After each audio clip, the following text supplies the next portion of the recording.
আমি যখন মাকে টাকা রাখতে দিই। মা কিতালো এই টাকাটা রাখছেন কি এটেয়া? আরে টিউশনির টাকা। ও দে দিয়ারে যে বাড়িতে গিয়া পড়াই তো তাইর মা আজকে বেতন দিছে।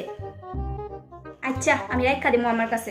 আচ্ছা মা টাকাটা তুমি তোমার কাছে রাখো, খরচ করো না, কলেজে এক্সামের ফিস দিতে লাগবে, তখন তোমার তো এটা লয়ে যাম। না না আমি খরচ করতাম না। মা তোমার যে টাকাটা দিছিলাম তো টাকাটা আমি কলেজে যাইতেছি। মনা এটা দিয়ে আছে না আমি একটা বেডশিট কিনা লাইছি। কিতা? দাঁড়া তোরে দেখাই। মনা ওই দেখ এই বেডশিটটা কিনা লাইছি। না তোমার আমি না করছি যে টাকাটা খরচ করো না, আমার খুব পছন্দ হয়েছিল বেডশিটটা। তোমারে কইছি নি যে টাকাটা খরচ করো না, আমি এক্সামের ফি দিতাম। এই বেডশিটটা আছে না আমার খুব পছন্দ হয়েছে, হেলে গেছে না আমি কিনা লাইছি। বেডশিটের কি অভাব আছে বড়?